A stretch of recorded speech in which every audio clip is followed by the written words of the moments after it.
Let's talk about overtaking bikes. Okay, I just want to have a quick conversation about overtaking bikes. Okay, lots to say on this. Loads of students are really freaking out about overtaking bikes. Now, the first thing, because I know how stressful this is for everybody, is I just want to say that the first thing that we need to do is keep the cyclist safe. Okay, this is the most important thing. The cyclist is extremely vulnerable and we need to put a bubble of safety around him and make sure that he is safe. It is of the utmost importance that the cyclist is safe. Is there wind? Is he going to get blown around? Is he going to be avoiding potholes? Okay. And I'm talking about the sensible cyclists on the road at the moment. I know that cyclists can have a life of their own with like being on a pavement and then whipping onto the road. That is anticipation that you need to have if they're really going very fast on the pavement and you need to think that they're going to come on the road. But a sensible cyclist who's just being a normal cyclist and trying his best on the road and actually just being nice, we need to protect him and put a big bubble around him. That bubble needs to be 1.5 meters, 1.5 to stay alive. We need to give him a lovely force field around him to keep him beautifully safe. And then if you're on faster roads, we need to extend that bubble and make it a little bit larger and probably make it like 2 meters large. So we're giving this beautiful area of safety. Now, when students are behind bikes, they are very worried about when to overtake and if they're hesitating and when's the right time and in the mirrors and all that stuff. And I get it, right?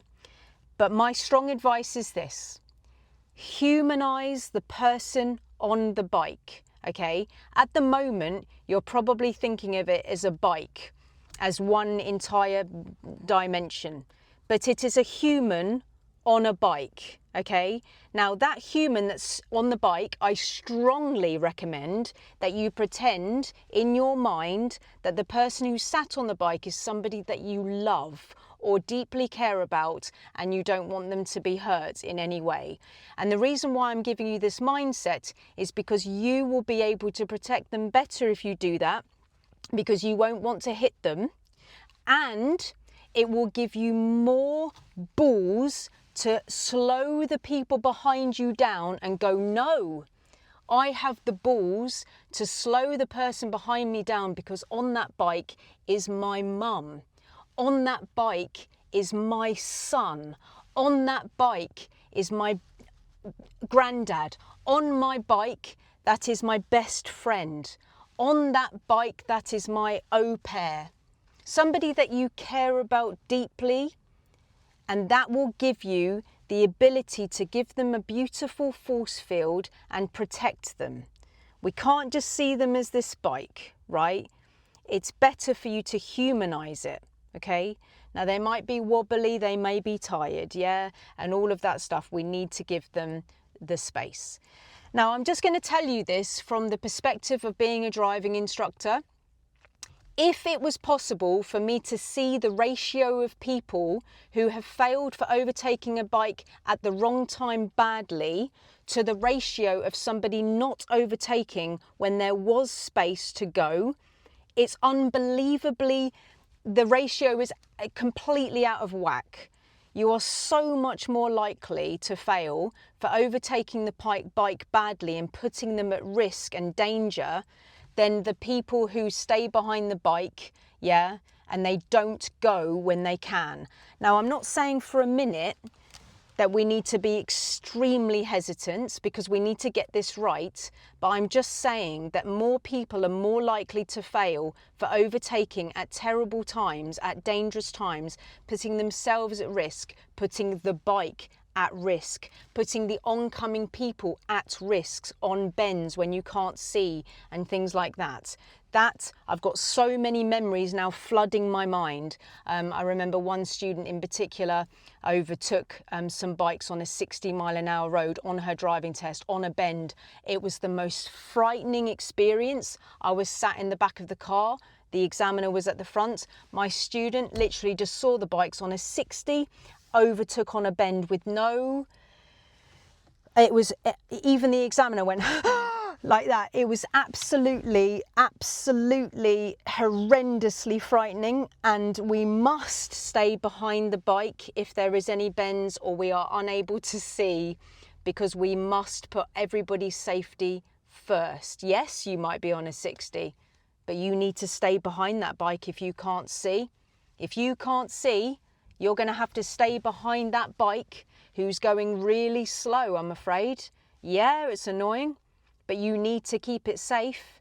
If you've got a bend and you cannot see, you mustn't overtake. It is imperative for everybody's safety. If you've got a bend, even if you're on a 30, if you've got a bend, the person in front of you may be breaking the law. They may be doing 100. I've taught people to get their licenses back after they've done 100 in a 30 and they've been banned. I've taught people to get their license back who have done things like that. I know that people do that. If you're overtaking on a bend, even on a 30, you may have somebody coming towards you at 100 without their license, who's drink driving, who's driving, right? Yeah, who doesn't care, who hasn't got their license, and they do not care. Yesterday, my student was telling me that her friend had to, she was nearly in an accident with somebody who was drinking from a vodka bottle whilst they were driving. This happened like a couple of days ago. Yeah, that people's mental health or people's morals with the law, or people, you know, not having licenses or drink driving or driving, yeah. Breaking all the rules, not caring, breaking the speed limits because they don't have a license to look after anyway, yeah. So we need to protect ourselves and the bike. It is so vitally important, yeah. If there is no overtaking lines, you're going to have to stay behind it. I want to talk about this really quickly. The lines in the road sometimes can mean that you can overtake, sometimes they can't. I've made a whole video about this, yeah. But if you've got the non-overtaking lines, yeah, then you can still overtake a bike if it's going less than 10 miles an hour and really, really slow, yeah, and you can see beautifully. But the vision still has to be amazing. I mean, amazing for you to do that. There can't be a bend. You might have the 100-mile-an-hour person driving towards you, yeah? So I know what the law is, and I know that you still can overtake bikes on these lines if they're doing less than 10 miles an hour, yeah, or the tree cutter or whatever. I've made a whole video about it, but we're talking about bikes in this video. But you still need to be able to see, to look after you and everyone. If you've got the hatch markings with the dotted border, yeah, you can use those to overtake a bike if it's safe to do so. Yeah, that's okay. Because if it's got a dotted border, it means overtake, it means use if necessary. These ones, yeah? So if it's got a dotted border, yeah, you can overtake a bike on those, yeah? Obviously, you can overtake if you've got a dotted line on your side, if there's a bike, if it's safe to do so, if you can see, if there's no bend, yeah? But solid lines, no. These solid lines, if it's less than 10 miles an hour, a very slow bike, yeah, okay, fine. But if you've got solid lines around the hatch markings, solid lines here, no, you can't overtake the bike. It would have to be an emergency. Solid lines around something. No, you can't. Some bike lanes on the left are going to have a solid line. You can't go in them. No. If it's got a dotted border and there's no bike and there's something that comes up which is imperative that you use it, okay. But if it's got a solid border, it has to be an emergency for you to enter that area. Yeah? So I really wanted to just put this out there. I've made videos of me driving and you can see me overtaking bikes. I talk about when the bikes are actually alongside each other, two abreast, which is allowed because it protects the person on the left, especially if they're like a little child.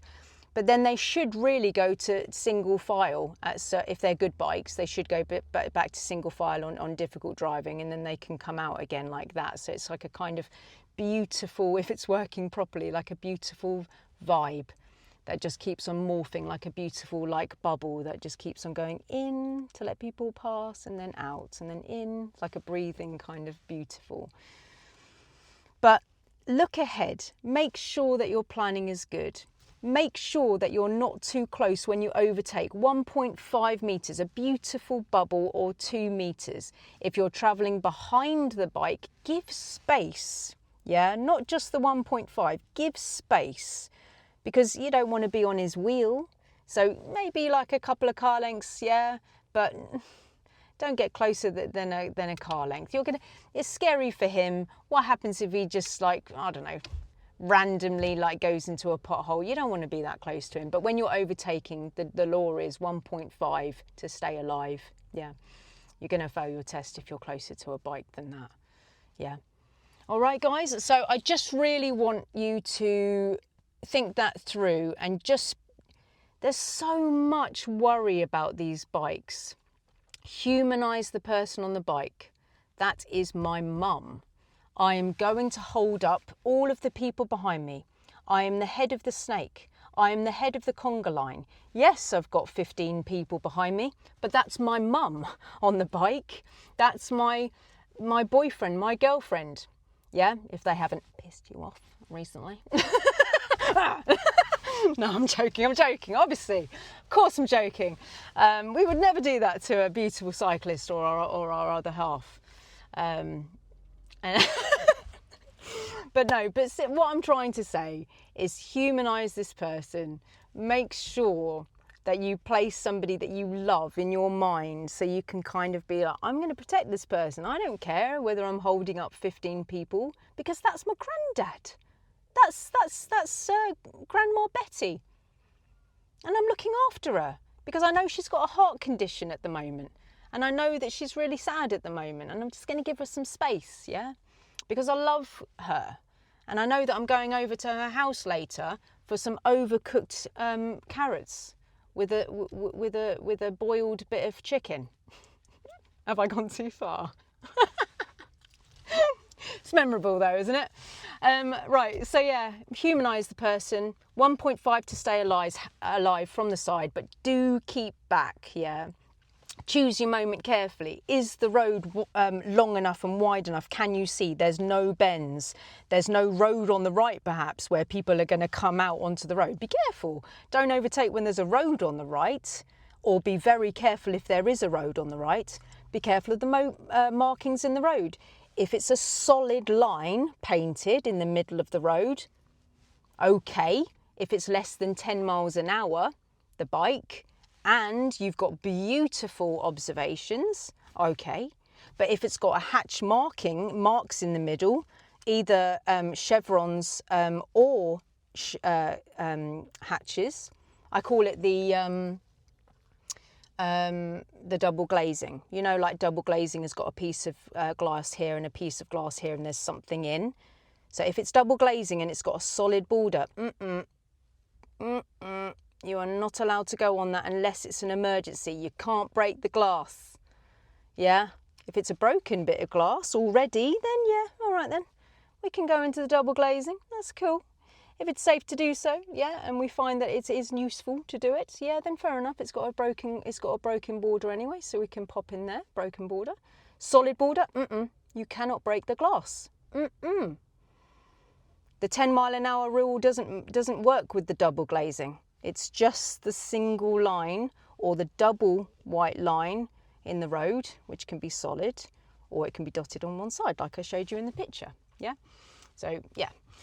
Anyway, there's another video on that if you need it. All right, guys? So humanise the person. Who are you going to put on the bike?